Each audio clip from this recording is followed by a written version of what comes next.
At present, the Vatican is known as the center of the Roman Catholic Church and the home of the Pope. This country is very small, located within the city of Rome and surrounded by Italy. It doesn't have a vast land area and doesn't have a large population, and only the Swiss Guard, who can be seen in the Vatican, are the main ones guarding and protecting the Pope. But did you know that things were very different during the Middle Ages? During that time, the Pope was not just a religious leader, he was also a powerful ruler with his own territory, money, officials, and army. The lands he governed were called the Papal States. These covered a vast area in the middle of Italy. The Pope's government there was like a real kingdom. He even made agreements with kings, got involved in politics, collected taxes, and waged wars against other rulers.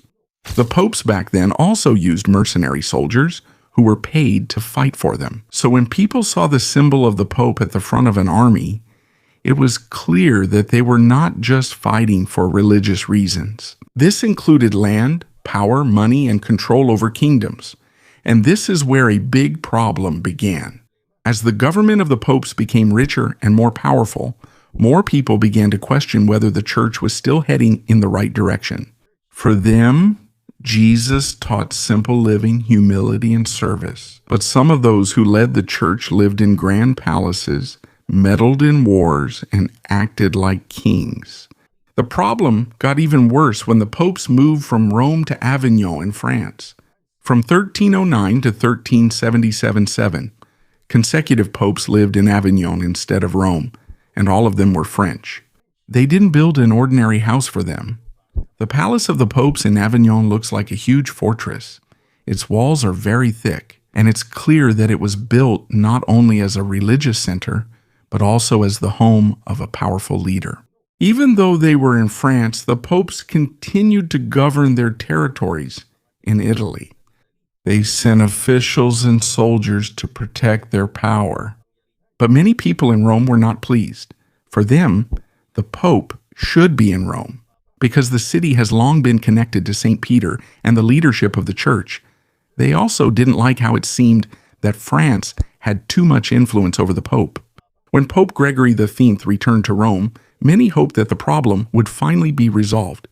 But when he died in 1378, an even bigger conflict began. The cardinals chose a new pope in Rome, and he was Urban VI. Soon after, some cardinals claimed that they were forced to choose him because of pressure and fear of the anger of the people in Rome. Because of this, they chose another pope who lived in Avignon. And because of this, there were suddenly two popes, both claiming to be the true leader of the church.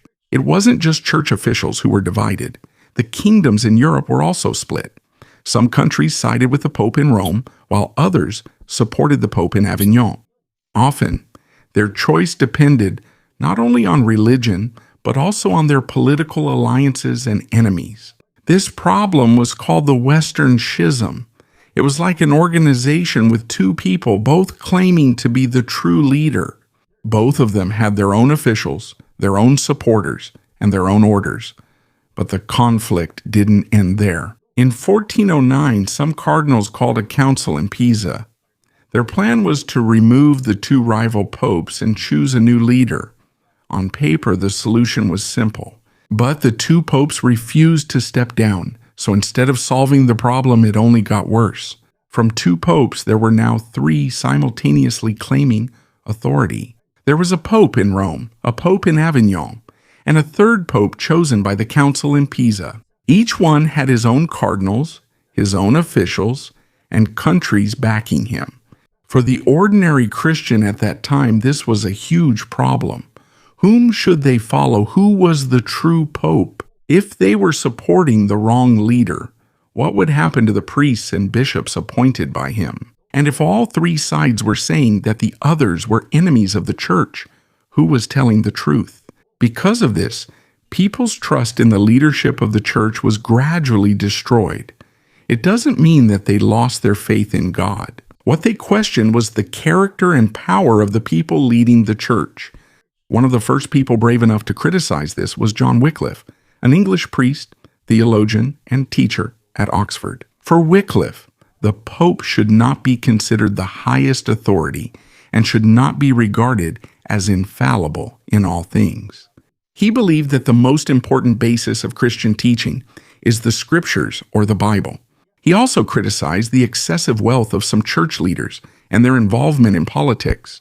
For him, when a religious leader lives in greed and abuse, his title alone is not enough to say that everything he does is right. Wycliffe used strong words against some popes and cardinals, but more important than his insults was the main question he raised. Where does the true authority of the church really come from? Is it from a powerful leader or from the teachings written in the Bible? His ideas did not immediately bring about major changes in England, but his writings reached Bohemia, which is part of the modern Czech Republic. There, it had a stronger impact. One of those who helped spread his ideas was Jerome of Prague. He studied at Oxford and brought copies of Wycliffe's writings back to Prague. Wycliffe had long been dead when the impact of his ideas finally grew stronger, but his writings were like a fire that continued to spread even after the person who started it was gone. One of the people who was greatly influenced by these ideas was John Hus. Hus was a Czech priest, teacher, and preacher. He taught at the University of Prague and preached at Bethlehem Chapel. This chapel was special because the sermons here were given in the Czech language. At that time, many religious services and discussions were conducted in Latin, a language that most ordinary people could no longer understand. But Hus wanted people to clearly understand what was being taught to them. That's why they also had songs and religious texts in the Czech language so that people could follow along. Hus's message was direct. He believed that priests and church leaders should live properly. It wasn't enough for them to just wear religious clothing or hold high positions. Their actions should reflect the teachings they preach. He criticized greed, the selling of church positions, abuse of power, and the excessive involvement of religious leaders in politics. He often compared the simple life of Jesus to the luxurious lives of some popes and bishops. Jesus washed the feet of his disciples as a sign of humility, but there are some church leaders who act like kings. Jesus drove out those who were doing business in the temple, but there are people who use the church to make money and gain political power. And while the church teaches about unity, there were 3 popes fighting at the same time over who should lead. Because of this, Hus's supporters in Bohemia quickly grew. But in the eyes of his enemies, his ideas were dangerous. He was not only criticizing the bad deeds of some priests, he also questioned whether a church leader should be obeyed if his actions go against the teachings of the Bible. While support for Hus was growing, kings and church officials were looking for ways to resolve the problem of the 3 popes. One of the main people who took action was Sigismund, king of Germany, who later became the Holy Roman Emperor. He wanted to restore the unity of the church because the chaos was already affecting the politics of all of Europe. Because of this, a large council was called in the city of Constance, which is in modern-day Germany. The Council of Constance began in 1414, and it was a very large gathering. Cardinals, bishops, priests, scholars, ambassadors, royal officials, merchants, and other guests arrived from different parts of Europe. There are estimates that thousands of people temporarily flocked to the city during the several years of the council. The whole of Constance needed to prepare as the demand for food, lodging, and services increased. Bakers, butchers, fishermen, and merchants worked hard to supply the needs of the many visitors. Different languages could also be heard in the city because attendees came from many countries. The council had to solve 3 major problems. First, the issue of having 3 popes needed to be resolved. Second, the problems and abuses within the church had to be addressed. And third, they needed to deal with people they considered to be teaching false beliefs. One of those summoned to the council was John Hus. His friends told him not to go. They knew he had many powerful enemies. But Sigismund gave him a promise that he would be safe going there and coming back. This is called safe conduct. Hus believed that he would be given a chance to properly explain his beliefs. He was ready to defend himself using the Bible and clear scripture. So even though he knew it was dangerous, he went to Constance. At the same time, one of the three popes, John the 23rd, also arrived in the city. He is not the modern Pope John the 23rd who led in the 20th century. He was a claimant from the time of the Western Schism and was later considered an anti-pope. At first, he received a grand welcome. Crowds of people came to see him and receive his blessing. But he was not the only center of attention at the gathering. On Christmas Day in 1414, Sigismund arrived in Constance. His procession passed through the streets towards the cathedral, where the important sessions of the council were held. Outside, it looked like a huge religious celebration was happening. But inside the council, the battle for power was already beginning. The attendees had to decide which of the three popes would be removed, how to reunite the church, and what to do with John Huss. Huss went to Constance because he believed in the pope's promise to protect him. But in the eyes of many church officials, he was not an ordinary guest. He was someone they needed to silence. When John Huss arrived in Constance, he was ready to defend his teachings. He said he would retract them if they were proven wrong using the Bible. But instead of a fair debate, he was arrested and imprisoned. The promised safe conduct did not protect him. The biggest problem church leaders had with Huss was his belief that a pope or priest should not be obeyed if what he was doing was contrary to the Bible. He was repeatedly asked to recant his teachings. He refused, especially regarding accusations about things he never taught. On July 6, 1415, he was declared a heretic and burned alive. The council also condemned John Wycliffe. He had long been dead, but his remains were exhumed. They were burned, and his ashes were thrown away.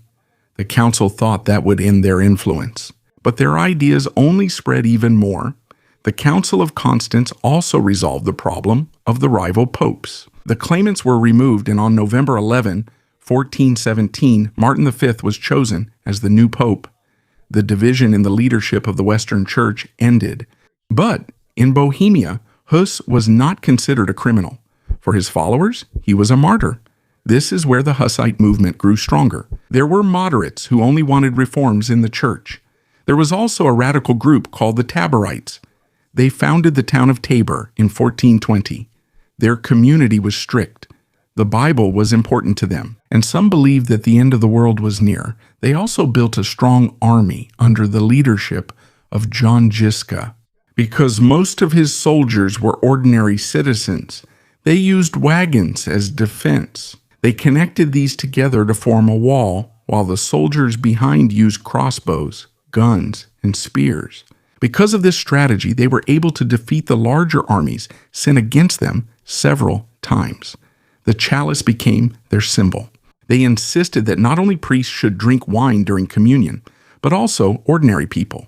However, later on, some of the Taborites became violent and extremely radical. As a result, moderate Hussites allied with former enemies to defeat the radicals. In 1434, their main army fell at the Battle of Lipani.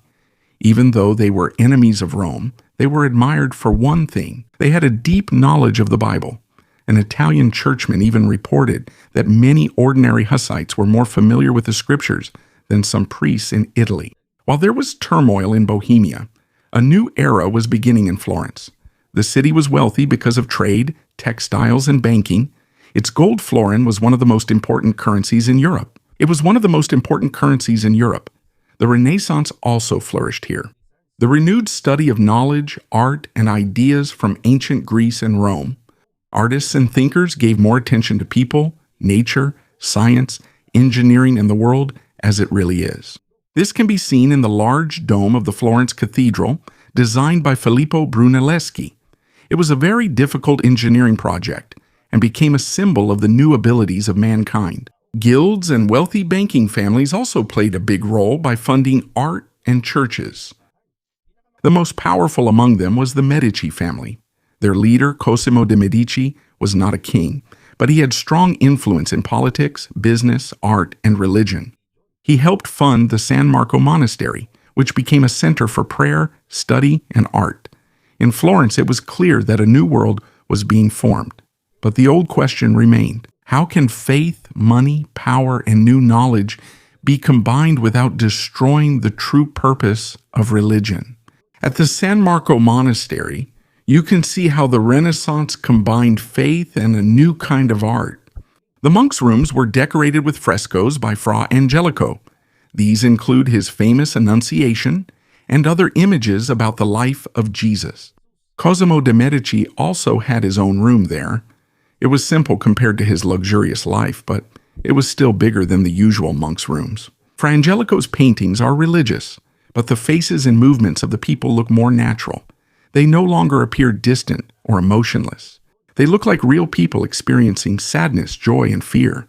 This became even more evident in the works of Sandro Botticelli. Aside from images of Mary and Jesus, he also used characters from ancient Greek and Roman mythology. In his Primavera, Venus, the goddess of love and beauty, is at the center. This showed that religious subjects were no longer the only important themes in Florence. Artists and scholars studied the classical world again to better understand beauty, nature, and human capability. The Medici family also collected many ancient manuscripts. Later, Michelangelo designed the Laurentian Library to house this collection. At that time, books were very expensive and rare. Some were even chained to the tables to prevent them from being stolen. The student would approach the manuscript and read it right there. These old texts were important because they brought ideas from ancient Greece and Rome. Because of this, Renaissance thinkers placed greater value on the mind, talent, body, and dignity of people. This is evident in Michelangelo's art. In his sculptures, the human body is detailed and powerful. For him, creating art is not just a job. It's like revealing a form that is already hidden inside the stone.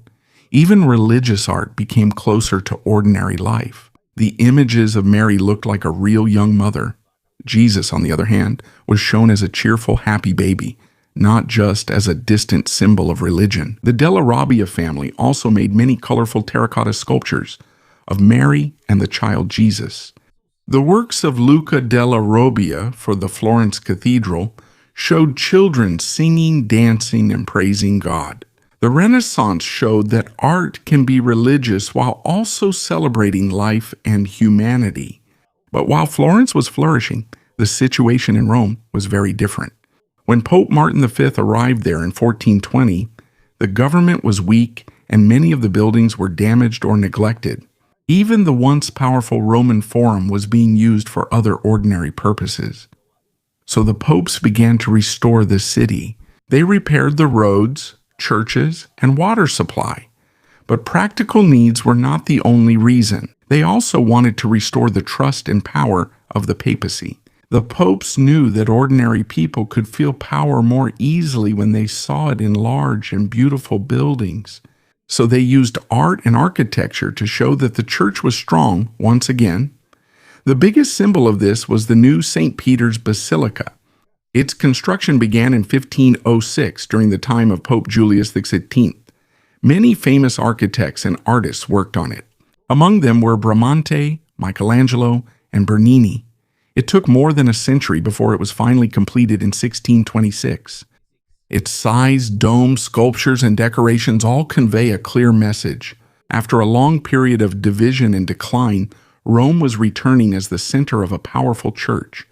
As Rome became wealthy again, the popes also built lavish palaces and villas for themselves. One of these was the Villa Giulia, which was used as the summer residence of Pope Julius III.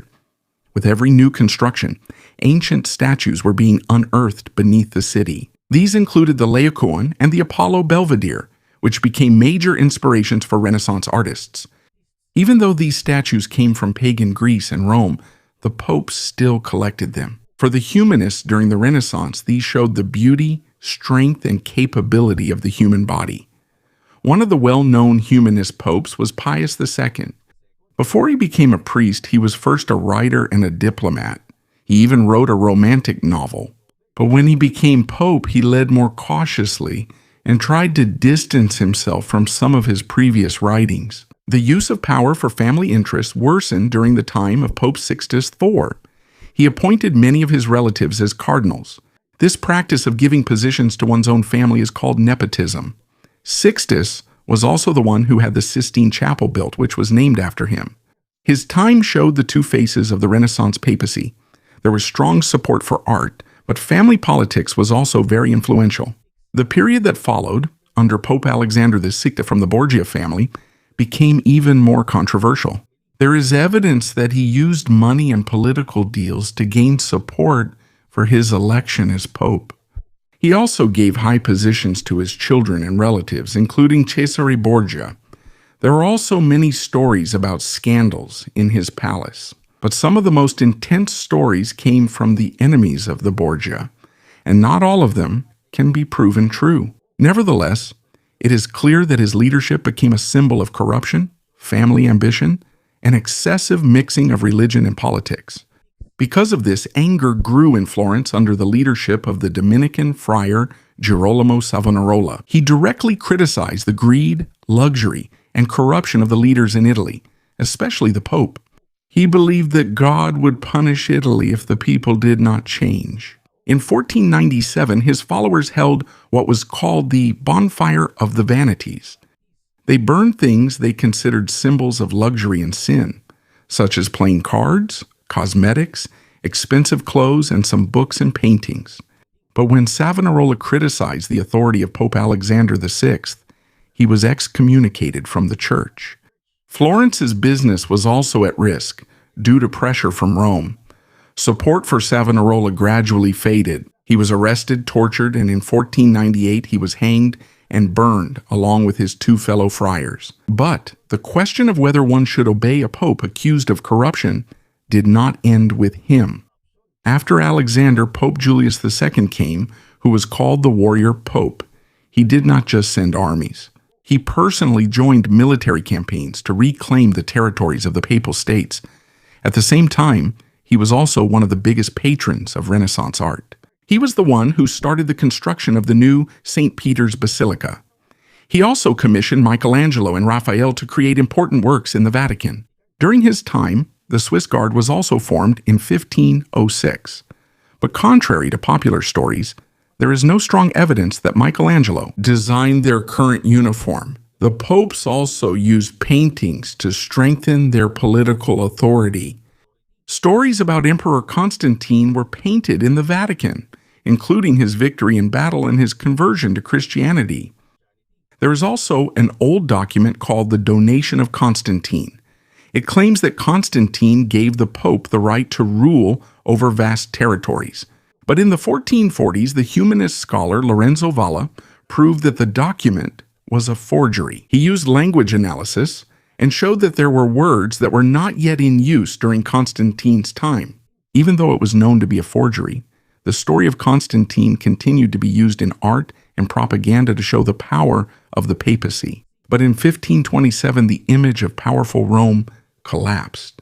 Pope Clement VII, who came from the Medici family, sided against Holy Roman Emperor Charles V. In response, a large imperial army marched on Rome. Many of the soldiers were unpaid and their commanders had lost control over them. Among them were German soldiers who supported the teachings of Martin Luther and were angry at the Pope. On May 6, 1527, they entered the city. Clement escaped from the Vatican to Castel Sant'Angelo using an elevated and protected passageway. Many Swiss guards died while protecting his escape. For several weeks, large parts of Rome were looted and destroyed. Many people were killed, tortured, or held for ransom. Churches, houses, and works of art were also destroyed. For critics of the papacy, the sack of Rome seemed like a punishment long foretold by reformers, such as Savonarola and Martin Luther. But in the end, politics prevailed once again. Clement made peace with Charles V. The emperor helped restore the Medici family to power in Florence. In return, Clement crowned Charles as emperor in 1530. This showed that even after great destruction, leaders can quickly change alliances when they need each other. After the sack of Rome, the tone of Renaissance art also changed. Clement VII commissioned Michelangelo to create the Last Judgment for the Sistine Chapel. He started it under Clement, but it was finished during the time of Pope Paul III. It was no longer like the more peaceful creation of Adam. In the large painting, Jesus can be seen as a powerful judge. The dead are rising, the saved are being lifted up, and the condemned are falling down. The detailed and strong bodies that are characteristic of the Renaissance are still there, but the former lightness and hope are gone. After the corruption, war, and destruction of Rome, the message changed. The Renaissance showed how great human beings are capable of achieving, but history also showed how much damage can be done. When faith, money, family, and political power are combined without limits,